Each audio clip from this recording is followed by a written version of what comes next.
Ketika saat kematian Daud mendekat, ia berpesan kepada Salomo, anaknya, "Aku ini akan menempuh jalan segala yang fana.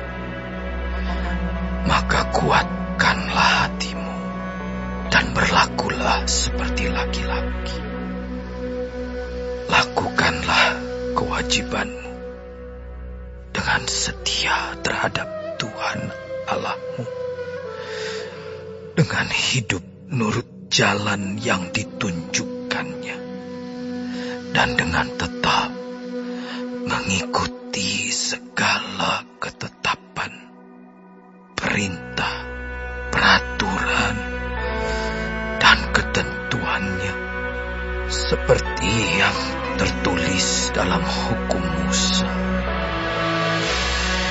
supaya engkau beruntung dalam segala yang kau lakukan dan dalam segala yang kau tuju, dan supaya Tuhan menepati janji yang diucapkannya tentang aku, yakni jika anak-anakmu laki-laki tetap hidup di hadapanku dengan setia, dengan segenap hati, dan dengan segenap jiwa, maka keturunan takkan terputus dari tahta kerajaan Israel. Dan lagi, engkau pun mengetahui apa yang dilakukan kepadaku oleh Yoab, anak Zeruya, apa yang dilakukannya kepada kedua panglima Israel, yakni Abner bin Ner dan Amasa bin Yeter. Ia membunuh mereka dan menumpahkan darah dalam zaman damai, seakan-akan ada perang, sehingga sabuk pinggangnya dan kasut kakinya berlumuran darah. Maka bertindaklah dengan bijaksana, dan janganlah biarkan yang ubanan itu turun dengan selamat ke dalam dunia orang mati. Tetapi kepada anak-anak Barzilai, orang Gilead itu, haruslah kau tunjukkan kemurahan hati.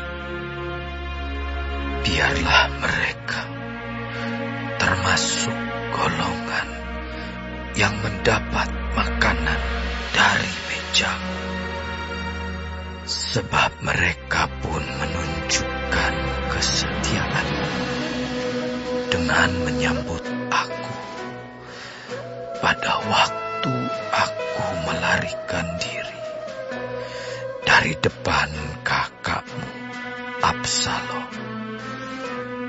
Juga masih ada padamu Simei bin Gera, orang Benyamin dari Bahurim. Dialah yang mengutuki aku dengan kutuk yang kejam pada waktu aku pergi ke Mahanaim. Tetapi kemudian ia datang menyongsong aku di sungai Yordan, dan aku telah bersumpah kepadanya, demi Tuhan, takkan kubunuh engkau dengan pedang.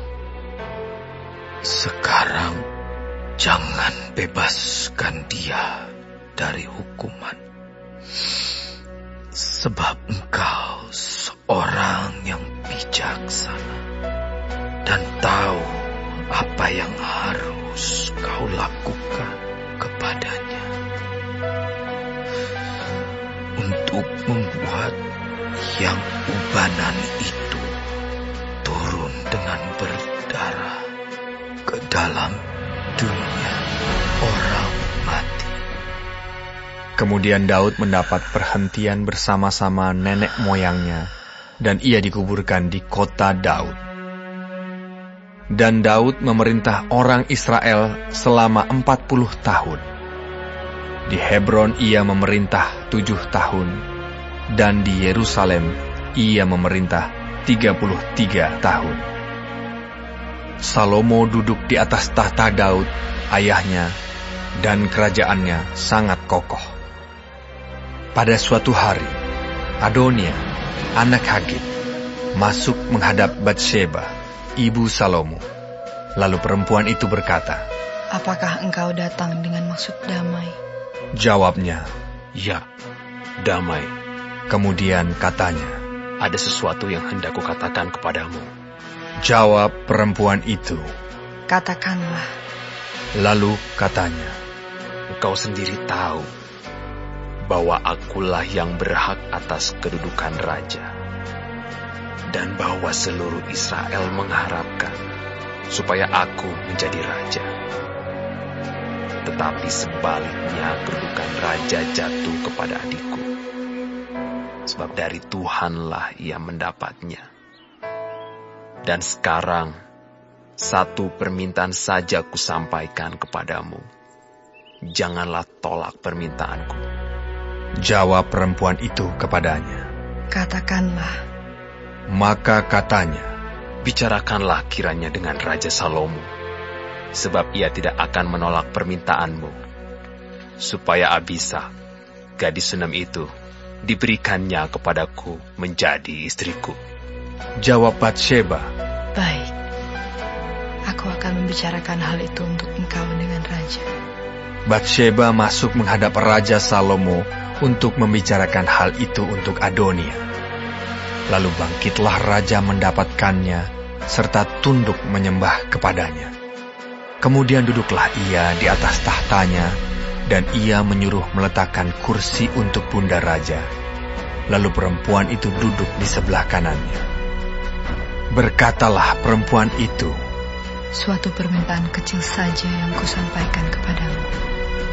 Janganlah tolak permintaanku." Jawab raja kepadanya, "Mintalah ya ibu, sebab aku tidak akan menolak permintaanmu." Kata perempuan itu, "Biarlah Abisa, gadis Sunem itu, diberikan kepada kakakmu Adonia menjadi istrinya." Tetapi Raja Salomo menjawab ibunya, "Mengapa engkau meminta hanya Abisa, gadis Sunem itu untuk Adonia? Minta jugalah untuknya kedudukan raja. Bukankah dia saudaraku yang lebih tua? Dan di pihaknya ada Imam Abiatar dan Yoab anak Zeruya." Lalu bersumpahlah Raja Salomo demi Tuhan, "Beginilah kiranya Allah menghukum aku. Bahkan lebih daripada itu, jika Adonia tidak membayarkan nyawanya dengan permintaan ini. Oleh sebab itu, demi Tuhan yang hidup, yang menegakkan aku dan mendudukan aku di atas tahta Daud ayahku, dan yang membuat bagiku suatu keluarga seperti yang dijanjikannya, pada hari ini juga Adonia harus dibunuh." Lalu Raja Salomo menyerahkan hal itu kepada Benaya bin Yoyada. Orang ini memancung dia sehingga mati. Dan kepada Imam Abiatar, Raja berkata, "Pergilah ke Anatot, ke tanah milikmu. Sebab engkau patut dihukum mati. Tetapi pada hari ini aku tidak akan membunuh engkau, oleh karena engkau telah mengangkat tabut Tuhan Allah di depan Daud ayahku. Dan oleh karena engkau telah turut menderita dalam segala sengsara yang diderita ayahku." Lalu Salomo memecat Abiatar dari jabatannya sebagai imam Tuhan. Dengan demikian, Salomo memenuhi firman Tuhan yang telah dikatakannya di Silo mengenai keluarga Eli. Ketika kabar itu sampai kepada Yoab, memang Yoab telah memihak kepada Adonia, sekalipun ia tidak memihak kepada Absalom. Maka larilah Yoab ke kemah Tuhan, lalu memegang tanduk-tanduk mezbah. Kemudian diberitahukanlah kepada Salomo bahwa Yoab sudah lari ke kemah Tuhan dan telah ada di samping mezbah. Lalu Salomo menyuruh Benaya bin Yoyada, "Pergilah, pancung dia." Benaya masuk ke dalam kemah Tuhan serta berkata kepadanya, "Beginilah kata raja, keluarlah." Jawabnya, "Tidak, sebab disinilah aku mau mati." Lalu Benaya menyampaikan jawab itu kepada raja. Katanya, "Beginilah kata Yoab, dan beginilah jawabnya kepadaku." Kata raja kepadanya, "Perbuatlah seperti yang dikatakannya. Pancunglah dia dan kuburkanlah dia. Dengan demikian, engkau menjauhkan daripadaku dan daripada kaumku noda darah yang ditumpahkan Yoab dengan tidak beralasan. Dan Tuhan akan menanggungkan darahnya kepadanya sendiri, karena ia telah membunuh 2 orang yang lebih benar dan lebih baik daripadanya. Ia membunuh mereka dengan pedang, dengan tidak diketahui ayahku Daud, yaitu Abner bin Ner, panglima Israel, dan Amasa bin Yeter, panglima Yehuda.